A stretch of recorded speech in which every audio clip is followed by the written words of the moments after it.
PIX11 traffic report presented by Freedom Care.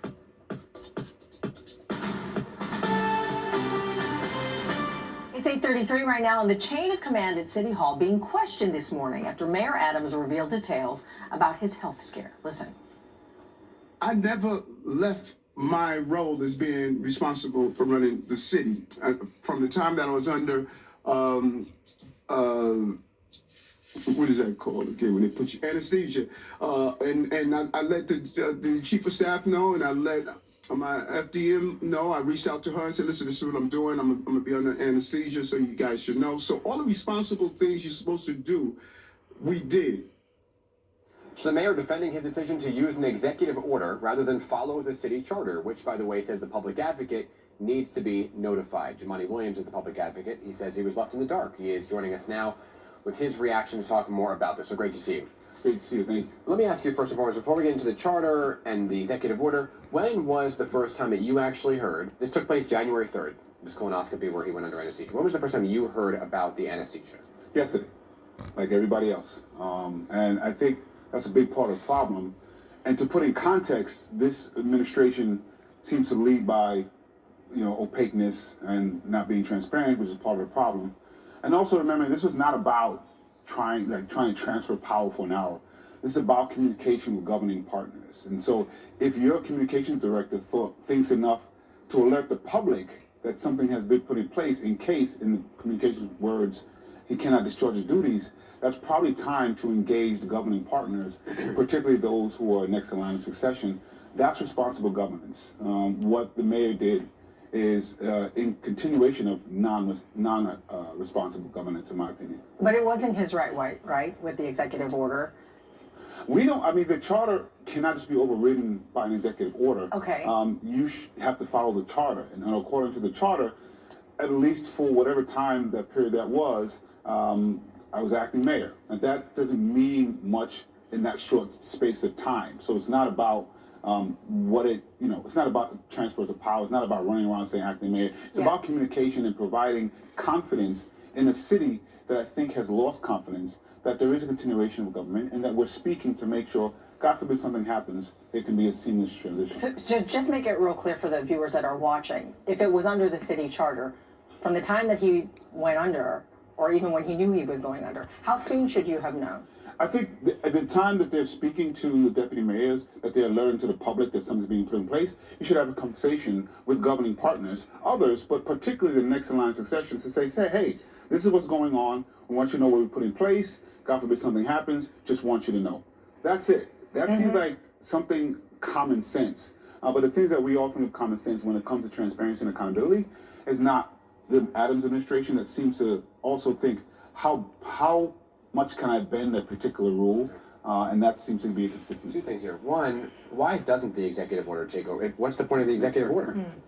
So I want to be clear that I think it does, right? 100%. It takes over the charter. The executive order, you mean? No, the charter is very clear in what happens. If you can just have executive orders to override the entire charter, and there's no reason to have a charter, right? And so what the executive orders can do is comply with the parameters of the charter in combination with the laws of this. The timeline, the city council. Yeah, I hear you. The timeline was very interesting, and I was in the room yesterday where the mayor kind of broke this down and was talking about it, right? And it didn't really say it was January 3rd. He made it sound like it was last week. Because of the delicate nature of a personal, private matter when it comes to health, is it in his right to not have to really divulge information? So the answer to that is yes. I would say we only got more clarity after we started questioning what exactly happened. But I would say you don't have to necessarily spell out exactly what's happening to talk to your governing partners to make sure they're alerted that something possibly could happen. Right. And so he is a citizen that has a right to some privacy here. So I'm not even speaking about that. I'm speaking about communication and opaqueness, which is what this administration seems to live in. Yeah. Has this ever happened before with any previous administration? Well, we used to get, the previous administration, when the mayor was leaving town and things of that nature. Yeah.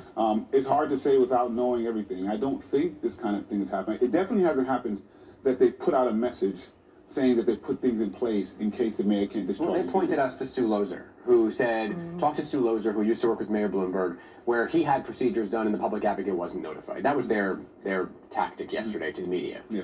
So in precedent, they're looking at Bloomberg saying, well, he didn't notify public advocate. Why did this? Well, precedence is not always correct, and the Mayor Bloomberg actually cut the then public advocate's budget. So there was a huge fight there. But suffice it to say that communication should happen, and this is not in isolation. And so this seems to be how this mayor governs, which is not helpful to the city. I guess the timing of it, right? The question was proposed yesterday to the mayor of, because of what was going on with ICE raids last week, as well as his own criminal investigation, was there a timing issue of why he went radio silent? Was yesterday a ploy to throw us off the scent that he was going to D.C. today? So let me get your thoughts on timing, the timing of it all, and also his trip to D.C. today. I think you look at timing for the past 3.5 years of how this mayor governs is a problem. Definitely what's going on now. It seems that we have a mayor that's more of an assistant to Donald Trump, excuse me, as opposed to a mayor for New York City. And I think that's what the biggest problem is. We have executive orders that are coming down that are clearly harmful to New York City residents.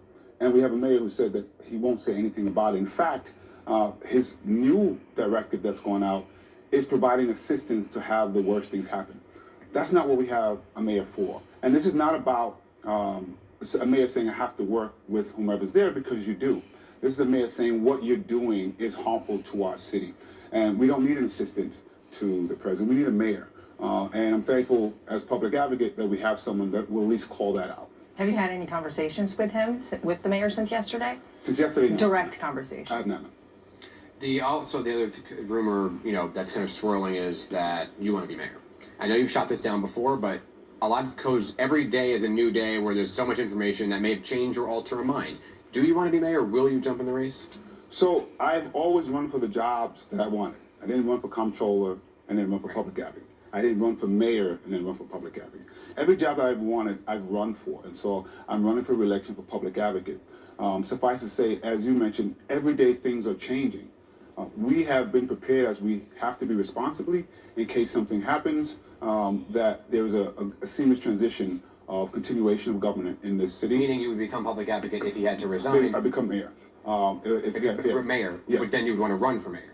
Well, that jumps a whole bunch of steps. Mm-hmm. The first step is to make sure the city knows that we have a plan for the continuation to get their garbage picked up, 911 answered. The rest is more political, and we should make those decisions then. Right now, as public advocate, it's not my job. My job, frankly, is not even to get reelected. My job is to provide a service, and I hope those services can get me reelected. But right now, we're focused on doing the job of public advocate, and on the political side, running for reelection. All right, well, make sure you keep us posted on your decision moving Absolutely. forward. Thanks so much for your time this morning.